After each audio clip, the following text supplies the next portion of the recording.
Folks, I have another video for you, and it's kind of scary.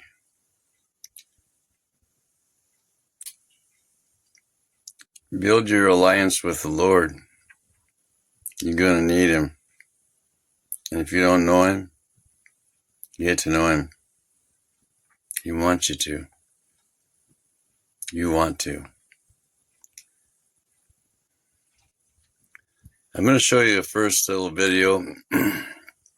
It's Dave Hodges of the Common Sense Show. And he called that video 90 Days Till Famine. And he talks about how economists are saying that it's a scenario that is likely. So I went on other videos to find economists that were talking about what's happening. It's grim. It's grim because of this deal with Iran. It's grim. And I'm going to let him explain some things, and then I'm going to come back. And then there's a couple other videos. The second one after that is going to be a little longer. But the one next after the one I'm going to show you right now, it's only 9 minutes. But that one and the third one is the same economist. I was recording a few of them, but I decided it's too much information. Most people probably wouldn't even get through them. So I decided to do this guy because he puts it simple, and it's not a lot of garble that you can't understand. It's not lawyer talk. It's pretty simple. I would at least look through the first one. And the first part of Dave Hodges' video does say you should get long-term food storage and get gold and silver. You could skip past that, but once you get past that, I would not skip the rest of it if I was you. Because if you don't know what's coming, you won't know how to handle it. Don't panic. That's what I got to say right now. That's what I told people at a store when I went grocery shopping. Don't panic, because it'll make other people panic. But I will tell you this. There's going to be panic. But this is not going to be like 2020. When, with the toilet paper shortage and then other things too. No, this is good food. The farmers won't have the fertilizer, or don't have the fertilizer that they thought they would have by now to plant. And they're not going to waste money planting something that won't grow. And the diesel's gone up. And once it hits $7 a gallon, pretty much the trucking will stop, because they won't be able to afford it. Because the people that hire them aren't going to pay more. And the truckers will have to eat that. You think they're going to? No. Folks, we're in trouble here. But if you know the Lord, you trust Him. These are dark days. And dark days are here now, but they're going to get darker. See, I told people in 2020 that the white horse rider had rode, because it went forth conquering and to conquer. When is the last time you noticed the whole world agreed on one thing. But they did, didn't they? They locked everybody down. Every country on this whole earth. And then you have the Red Horse wars and rumors of wars. How many wars have we been in so far in the last year or two or three or 5 or even 6 years? And you got the black horse rider with the scales.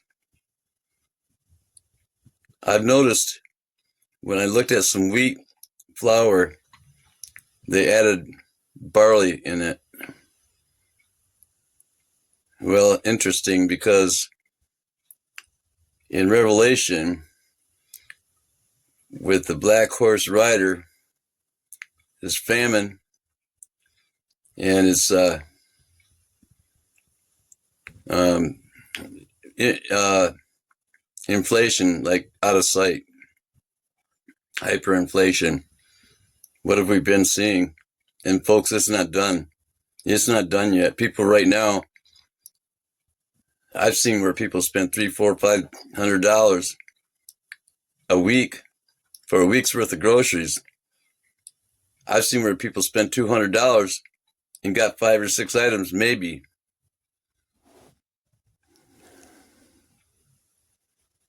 And I would advise you to keep watch about the reaction of people, because if you want to do grocery shopping, if I was you, I wouldn't go to a mall. I wouldn't go to a large, like a Walmart or anything like that, where there's a lot of people. When panic sets in, the shelves will be stripped within a day. And I'm not kidding. I'm not kidding, folks. You better get ready, be prayed up, and trust the Lord. You better have a good faith base. Pray. Pray for safety. Pray that the Lord takes care of you, because this new world order is just getting ready. Right now, it's going to set up. It's almost all done setting up, but it's going to implement. That's what I should have said. It's going to implement everything. So, and you got pestilence and disease. Well,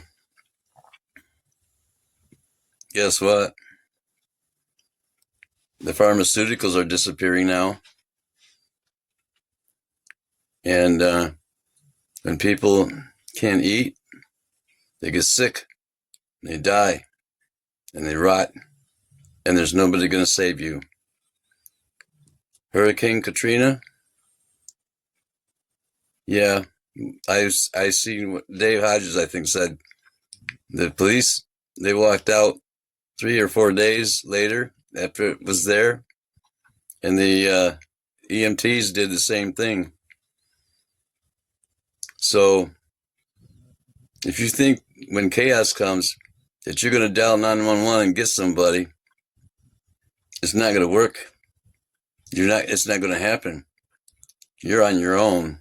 I've been telling people ever since 2005 to prepare, and nobody wanted to listen. And I've been saying it so long, they still think it's not going to happen, because I've been saying it so long and it hasn't happened. It's about to. Get ready. The roller coaster ride has just begun. Well, having your own network has advantages and disadvantages. The disadvantage today is we're having construction done, and the studio is not going to totally be able to block it out. So we're going to have to put up with some noises as we go. But this is too important to let slip, because if I didn't convince you in the previous segment that we all need to get off our collective duffs and prep as best we can, as much as our budgets will let us. And I gave you the bare essentials: food, water, guns, gold, ammo, natural medicine, and tools. Today, I'm going to give you, in this segment, I'm going to give you the warning that's coming out from people like Ray Dalio. people that are good economists that can look ahead, but they're saying some of the same things I've been saying.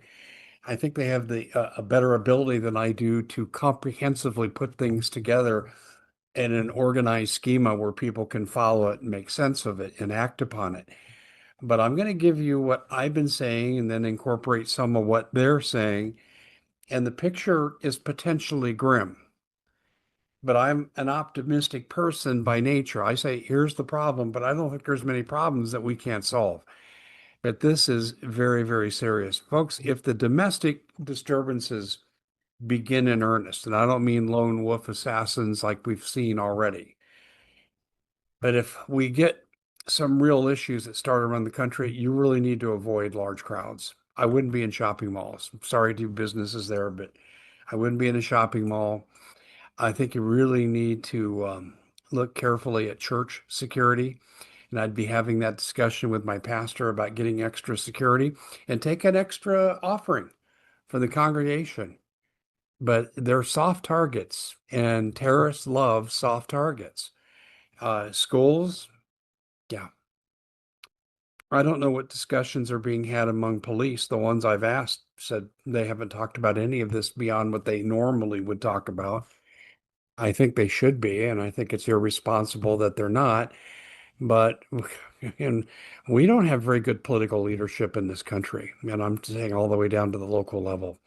Anyway, I'm Dave Hodges, and you're in a new segment here of the Common Sense Show, and we're going to entitle this 90 Days from Famine.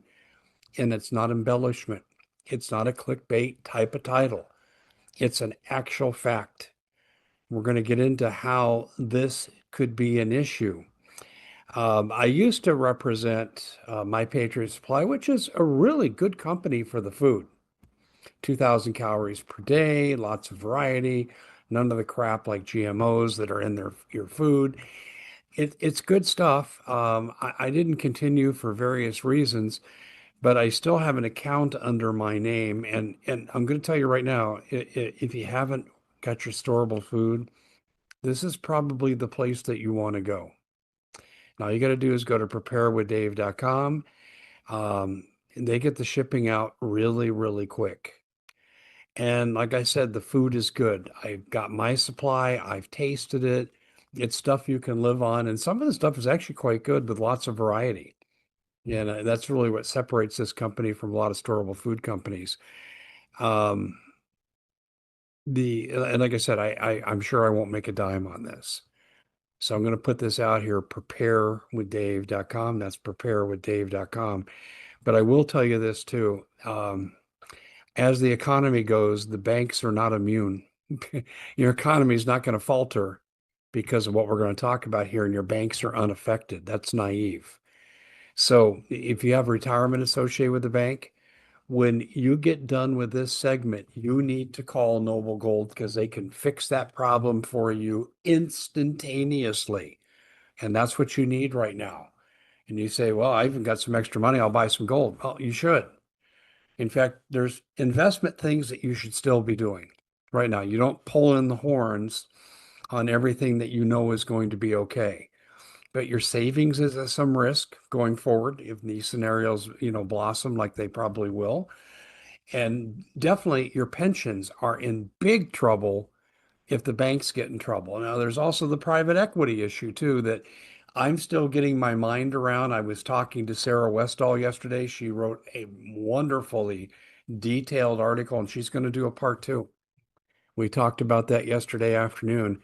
She's going to do a part two on this, and I would recommend you go to her Substack at Sarah Westall and that you read what she's putting out. Private equity will also get you to move to protect your assets. Will private equity survive? It might. I don't know. I really don't know. What I do know is Dodd-Frank 2010. Do you know what that is? That means that if the banks are in distress, they can just flat keep your money or give you just a percentage back or limit your withdrawals. They can do anything. Once you put your money in the bank, have your retirement associated with the bank, it is theirs. You are an unsecured secondary creditor. Unsecured is the key word. You have no claim rights. And the banks will be guarded. You better believe we go into trouble, they will be guarded. Look at the Depression. Did they protect depositors? No, these people won't either. Okay, let's get down to the predictions. Let me start with what I've been beating the drum about for a long time. When diesel reaches 750, and some people will quit at 650, but when diesel reaches 750, trucking is done. Now, let's talk about the composition of your grocery stores. You get just-in-time deliveries 3 to 5 times a day if you're in a metropolitan area, a little higher if you're in a rural area. You get less of them and you have more storage and stock. But if there's a crisis, we've seen this, hurricanes, impending bad weather coming in. What we see is panic buying and things are gone the first day.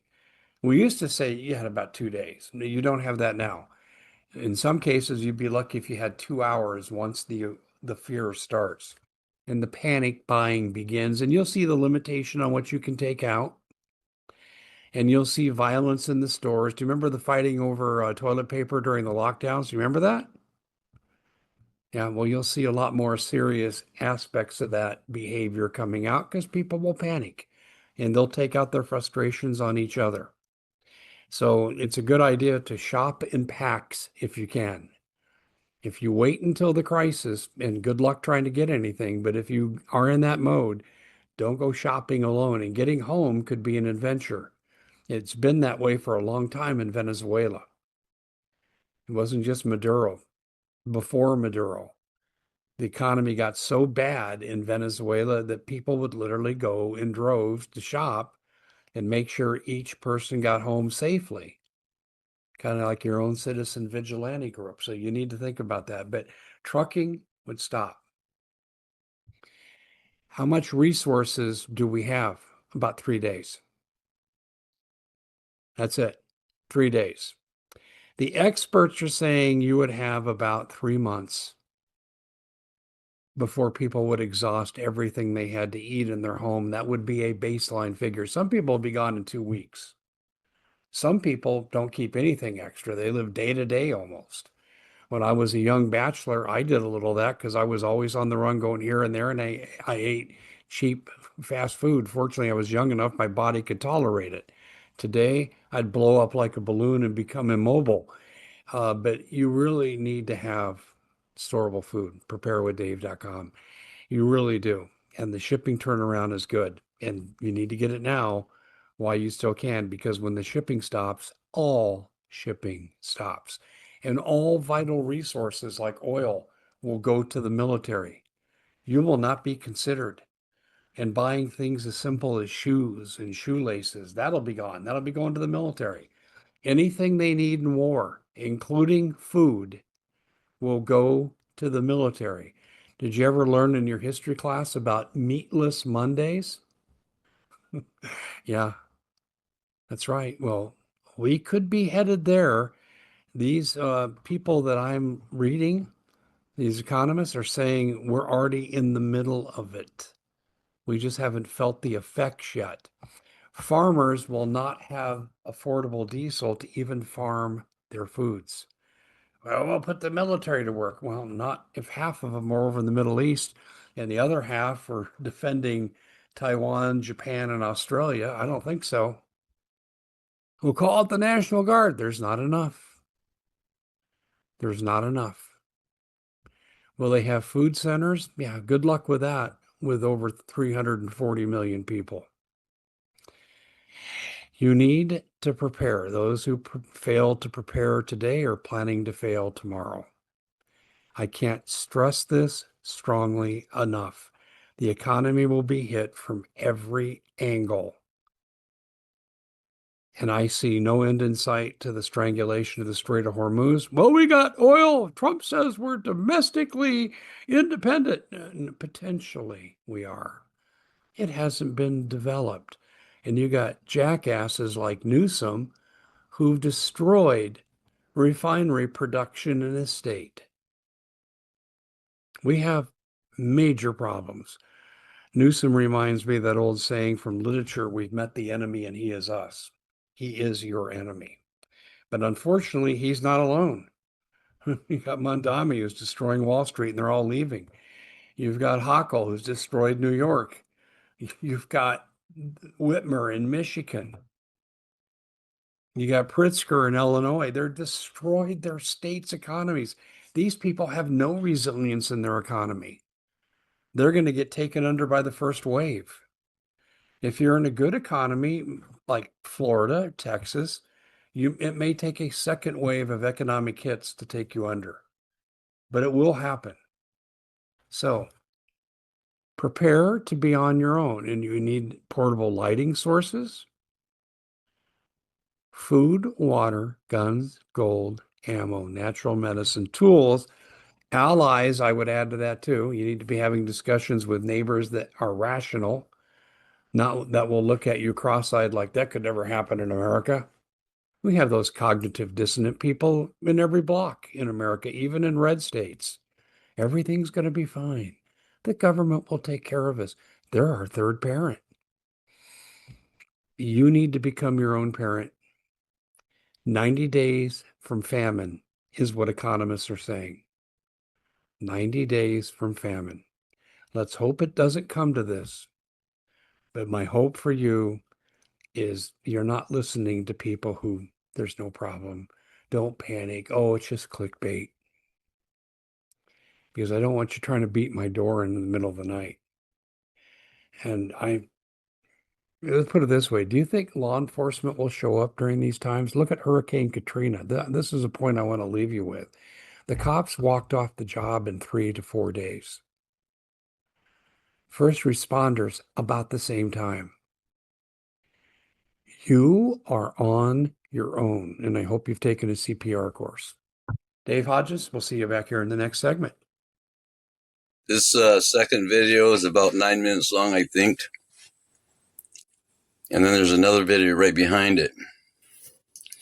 These are analytics. This is an economist, and he is well known. And he'll explain a few things. If you want to listen, listen. If you don't, that's okay. But I'd appreciate a like. And if you want to leave a comment, leave a comment. Even a comment helps. And I didn't want to make this video. You watch the rest. I'm out. And I'll catch you on the next one. Not only is it Donald Trump's biggest gamble, it is by far also his dumbest gamble. If they don't pay, I'm not going to defend them. If we didn't have a madman in the White House, this wouldn't have happened. This is what's happened to oil prices today alone, up by 9%. Crude has gone up some 20% in the last few weeks. All these stocks which were already falling, all the indices which were already falling, continue to fall. And the last time something like this happened, 1973, the stock market lost 45% of its value. Gold went up over 2,000%. Whenever you have a conflict of this nature, people's confidence in the financial system declines, and therefore they think, I need to have some way to preserve myself in case the financial system collapses. So therefore they move to gold. I started warning that there was going to be a global financial crisis in December of 2005. Mainstream economists completely ignore the banking sector, and they predicted 2008 was being a great year. 55 years later, I've spent my entire life working on an alternative of economics, and that's what I'll teach you in these videos. And I think this is what you're seeing in American politics now. Because one thing, I mean, Trump's fantasy was that by taking about the Ayatollah and taking out all the leaders in one hit, then they'd capitulate and hand over. For a start, they were prepared for that, so they have a succession system that means that the fact that they've lost the Ayatollah, there's already got a replacement system in position. They haven't got a replacement for him yet, but they've got a system that the country is still administered on. And people who voted for Trump thought they were voting for the peace president. And you might see that, I think his name Nick Fuentes, a very rabidly Make America Great Again 24-year-old who was a rabid supporter of Trump. He's now finally said, I've had it. We've been conned. So rather than getting regime change in Iran, we may get regime change in America, because all the supports, all the people who were sycophantic supporters of Trump and trusted him are now seeing that that trust was completely misplaced. And they're now starting to say we need to replace Trump. So some of the strongest energy to get rid of Trump is now coming from his own once supporter base. And therefore, rather than getting a regime change in Iran because of this invasion, we may get regime change in America. And frankly, we need that more than anything. Whenever you have a conflict of this nature, people's confidence in the financial system declines. And therefore, they think, I need to have some way to preserve myself in case the financial system collapses. So therefore, they move to gold. Gold becomes the ultimate hedge. Whenever you don't trust the political system, then you buy gold.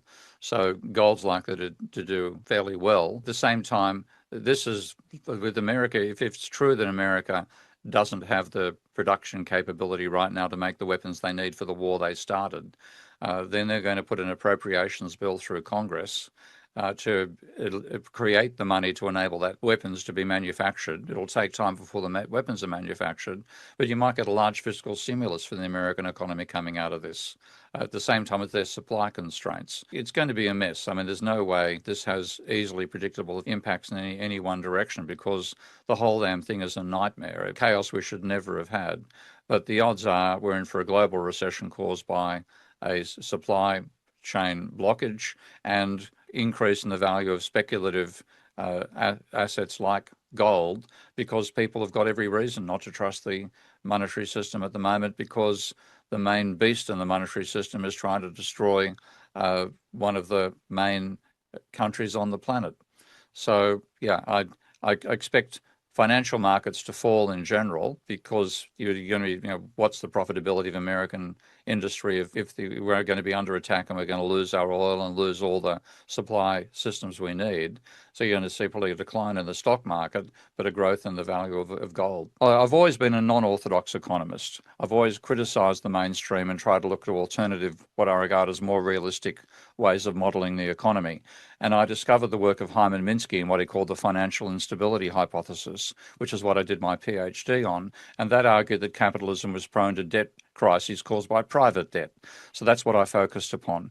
Then in 2005, I took a look at the level of private debt both in Australia and America and realised that the level of private debt compared to GDP was growing at an exponential rate. It had to stop growing at some point, and when it did, credit would go from being adding to demand to subtracting for demand, and I expect there to be a huge financial crisis as a result of it. Now, mainstream economists don't even look at credit, because according to their theories of how banks operate, they see banks as just agents who enable one person to lend to another, and therefore the level of credit doesn't affect the economic activity. That's what they assume. Now, I knew that was false, so I started looking at the level of private debt and said, when it stops growing, there'll be a huge crash in demand, and we're going to get a rerun of the Great Depression, not as deep as the Great Depression, because government spending is so much bigger now than it was back in the 1930s, and that will avoid the crisis being as deep. But I definitely warned of a crisis approaching because of factors that mainstream economists don't even take a look at. Now, that happened in 2007. So I won what was called the Revere Award from an institution called the Real World Economic Review for being the person who most cogently warned of the crisis and whose work might do most to prevent another one. And so that particular achievement is why I became particularly prominent. But now, of course, it's almost 20 years since the global financial crisis, and mainstream economists have completely forgotten that they didn't see it coming, and they're now reproducing exactly the same analysis that they used back at the time, which had them saying that 2008 was going to be a fantastic year. We're going to get inflation after an increase in the oil price. That's obviously going to happen. And then that feeds through the cost of living for everybody. So the working class and the middle class are going to do very badly out of this, because the basic commodities they buy are going to increase in price. So there's going to be both an inflation spike out of it and yet more pressure on the poor in America, who've already been screwed for the last 40 or 50 years because their wages haven't kept pace with the growth in the productivity of the economy. So most of the gains have gone to the ultra wealthy rather than going to the working class and the middle class. That's a large reason why the working class people voted for Trump. Now they see them being screwed by Trump. It's going to be both. They're going to suffer out of it, and I think they're going to be huge political flips. So it'll be fascinating to watch what the midterms are still way off in November, I think. But any action that occurs from now on, it's likely to be the Republicans will lose out to the Democrats. And then heaven knows how the Trump inner circle is going to react to that, because they're obviously going to be afraid of going to jail for the actions they've done. So I just expect political chaos in America out of this as well. It's what happens when you let somebody with narcissistic personality disorder take over your country. And somebody like Trump in charge, he was restrained last time round because he didn't have a support base that to design the policies for him. But this time around, he had the group that created America 2025, which is a conservative religious blueprint for a radically altered America. And that's the type of person that he's appointed to take his important positions in his administration. And they've led to all these crazy decisions. So the people who voted for MAGA are realizing they've been had. And if now the top echelons look at what the people whose vote they needed to get into power in the first place think of them, all hell to pay is come out of this. So it's, there's a classic old Chinese curse, which is, may you live in interesting times. We live in times that are far too interesting for our own good. But it is insane, because there was absolutely no reason for this war. And so the only way you can understand why it happened is Netanyahu in particular pushing Israeli objectives on America, and this war is being done for the benefit of Israel, but Israel may have miscalculated. So now we have to see, and we'll probably see in the next 2 to 4 weeks, just how serious that miscalculation was. If they can suppress the Iranians and stop the Iranians destroying Israel, then it'll be just a serious disturbance to the global economy, but not something existential for civilization. But if the Israelis feel they're going to be overwhelmed by the Iranians after their defences have been depleted, then we could see nuclear weapons being used. I want to focus on what's going on in the world right now, because I have so many questions. It's all quite confusing. Extremely. And understanding the layers of motivation that, Trump has, Iran have, Israel have, is it's a difficult jigsaw puzzle to put together. I guess the question that I keep asking myself is, what is going on? You can't get away from the fact that we've basically elected a mafia don to president of the United States. You've got a guy who admires the mafia, is running the country. So what we're getting in some ways is a shakedown rather than anything driven by any sense of political necessity. Okay? So that's a crazy element to begin with. And the American deep state, as it's called, has been anti-Iran for 40 or 50 years. Israel has wanted to defeat Iran for that length of time. Trump is stupid enough, but also cunning enough, it's a combination of the two, to take on what Israel wanted to do, which was destroy Iran. They're now trying to do it, and they're finding that they've bitten off far more than they can chew. Trump is someone who cares a lot about people's opinions of him. And he must have known that this would be politically unpopular to target Iran at this moment in time. I don't think so. I had a relationship with somebody with narcissistic personality disorder. So that's something over and above what I learned academically when I think about his behaviour.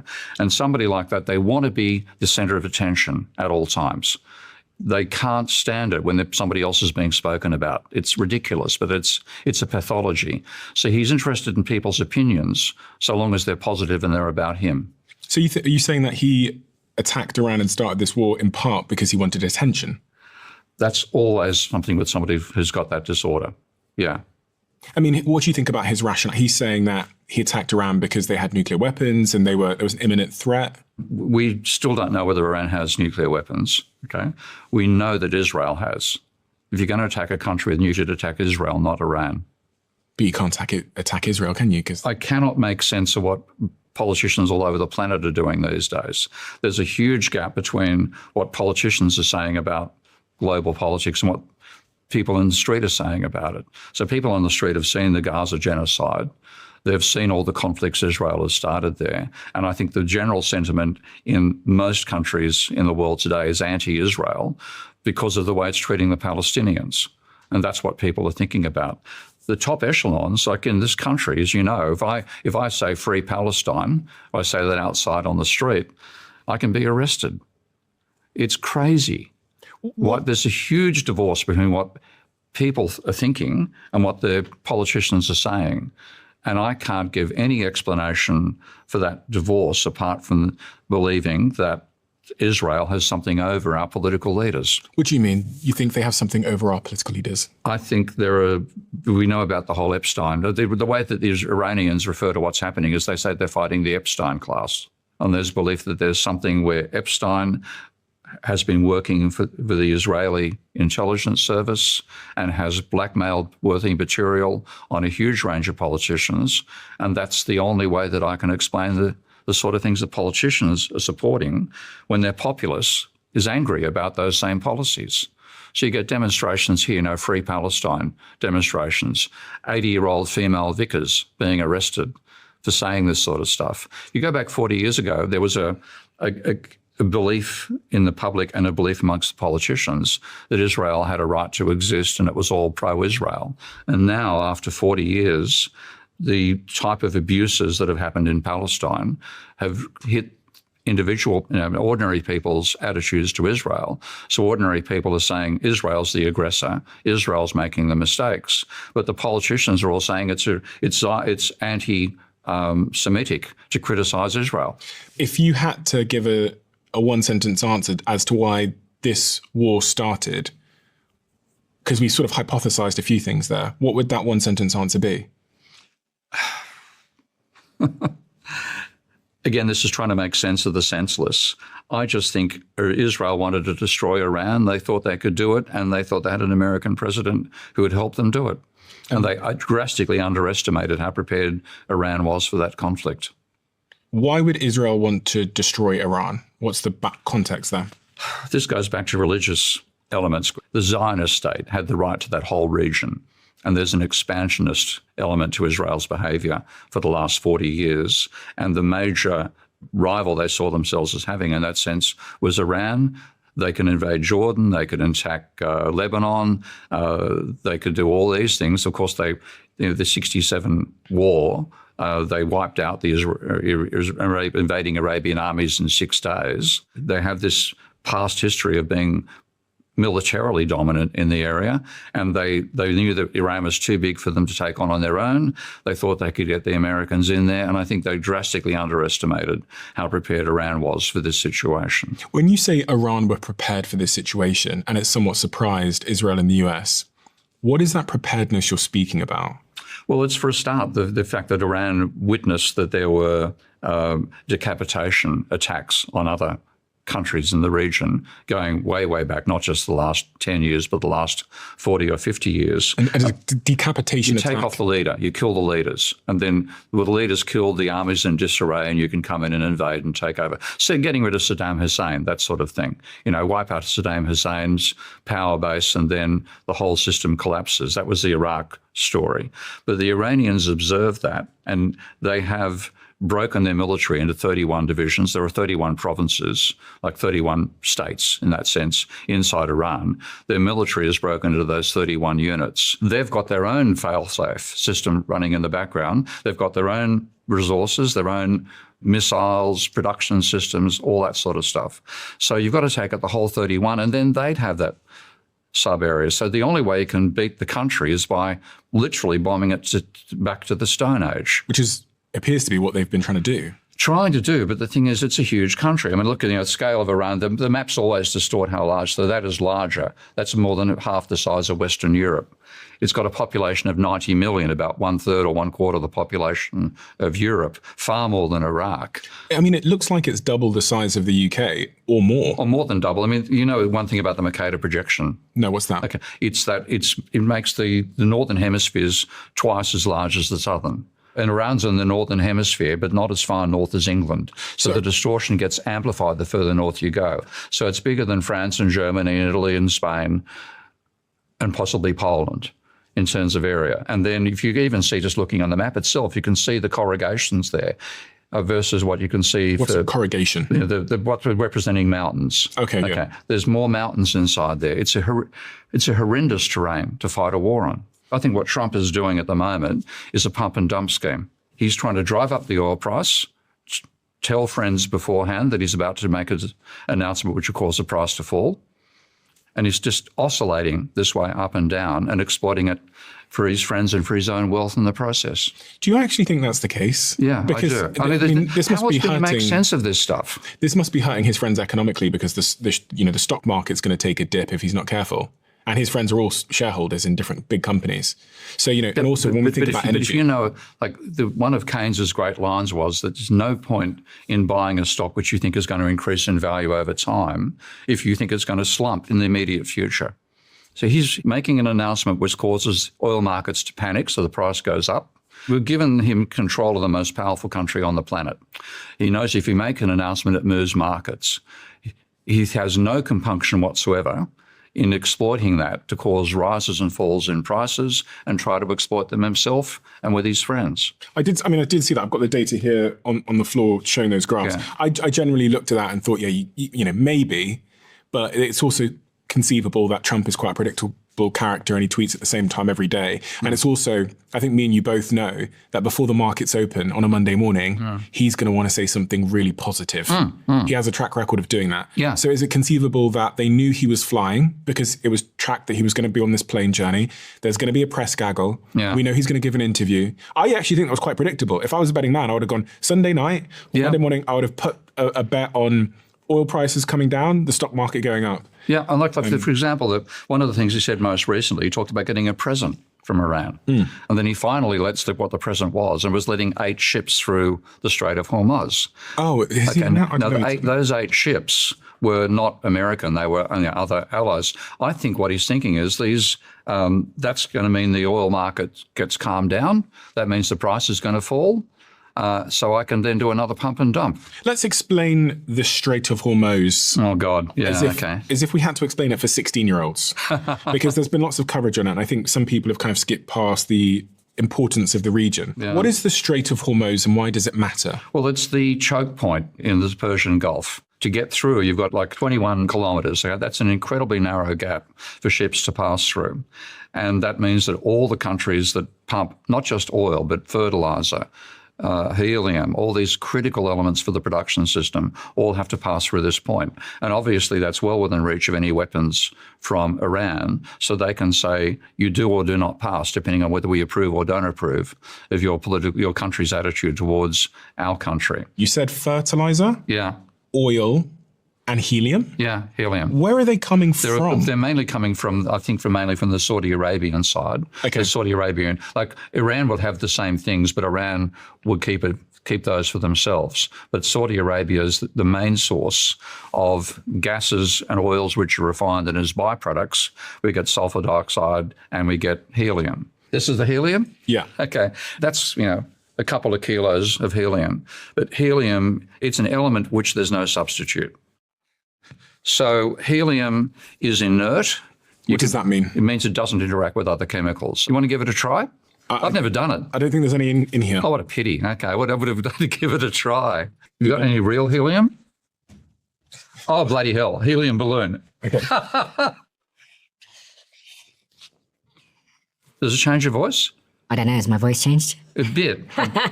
I'll give my voice a try. Okay. Okay. I've never done this before, but I've heard it at parties. Okay. Now, I think my voice has changed somewhat from a... The fact you can do it. Oh, my God. That is a riot. Okay. Where is helium coming from? It's coming from a gas field. So about 30% of the world's helium comes from a gas field which spans both Saudi Arabia and Iran. If you don't trap helium physically somehow, it goes to outer space.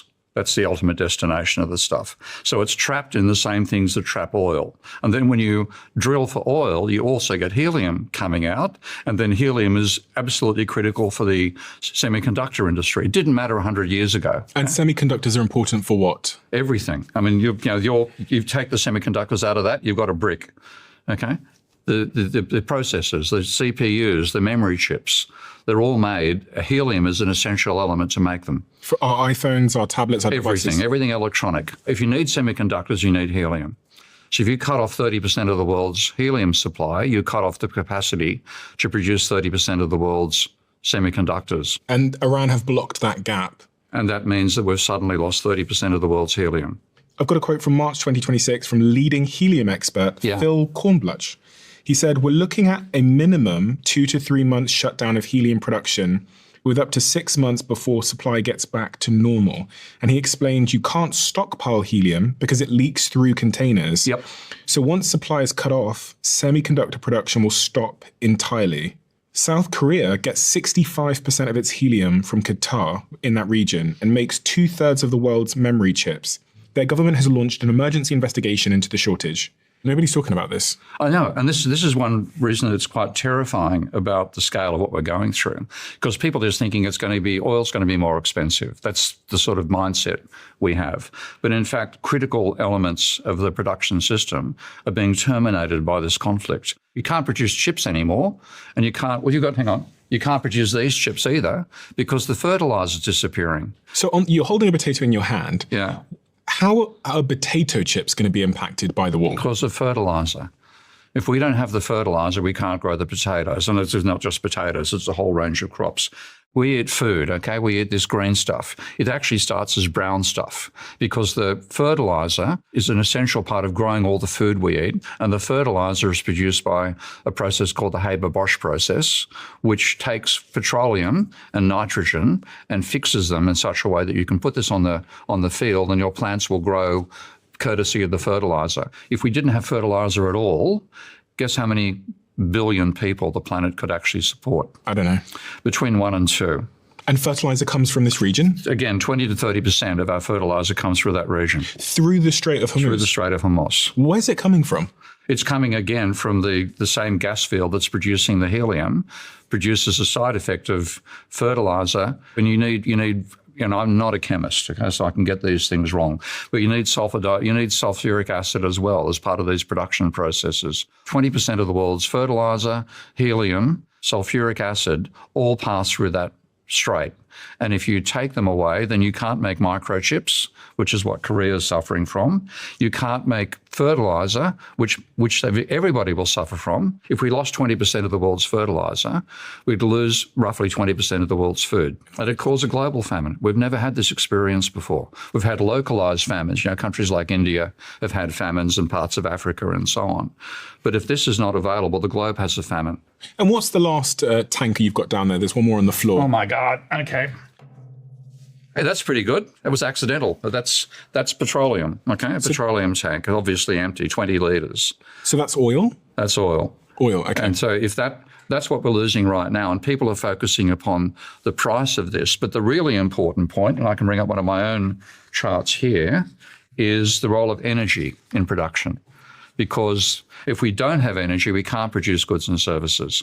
And the link is incredibly tight. This is looking at change in energy and change in gross world product over the last 40 years. I'll throw this graph on the screen for people that are watching. So what you've got here is the annual percentage change in gross world product and the annual percentage change in gross energy consumption. And they're virtually lockstep and they're the same magnitude. So when energy goes up, GDP goes up. And when energy goes down, GDP goes down. Now we're losing 20% of the world's liquefied natural gas, a substantial proportion of it's oil as well. We could see a 5 or 10% fall in energy. We will certainly see a 5 or 10% fall in gross world product. So explain that to me. So where is the oil in this region? Oh, it's everywhere.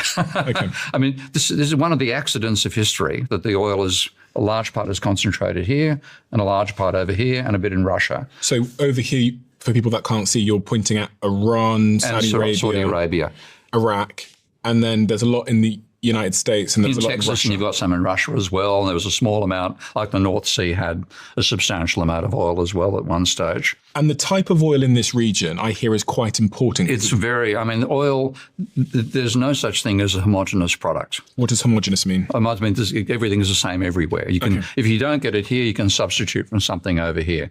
That's a myth that economists actually unfortunately believe. They basically persuade people to think that everything is homogeneous. In fact, oil from Venezuela is almost like tar. Oil from here flows like water comparatively. You need different processing systems to extract that oil than you need over here. If we lose this, we can't replace it with something from over here. So once that goes, then the production system of the planet is damaged. This has been the shocking thing for me as a citizen. has been the fact that a war with one country could decapitate, 20 to 30% of global production. Of global production of oil. Yeah, and food. That's a vulnerability if I've ever heard one. I know. And this is like one reason I'm a critic of mainstream economics is they trivialize all this stuff. They don't teach their students how critical this is. So most people are like you, even people who've done a PhD in economics, even worse in that sense than other people. They don't understand how critical and how fragile our production systems are. So people can talk about a war in Iraq and think, oh, that's a war in Iran and that's going to cut off our oil supply. No, it's going to cut off your food supply. And for the average person listening now, what will they start to experience if this war doesn't immediately end? 2 or 3 months, India is going to run out of fertilizer. And so there'll be a famine in India. Food production on the planet could fall 10, 25%. And therefore, there simply won't be enough food for everyone on the planet. And then it's a question of who's going to starve. Now, you'd think the wealthy countries are going to be safe there. But like for Australia, my old home country, has about 30 days oil supply. When it runs out, it can't get food from the farm to the city anymore. So Australia is incredibly vulnerable. We're all far more vulnerable than we realise. And this war is threatening everybody on the planet.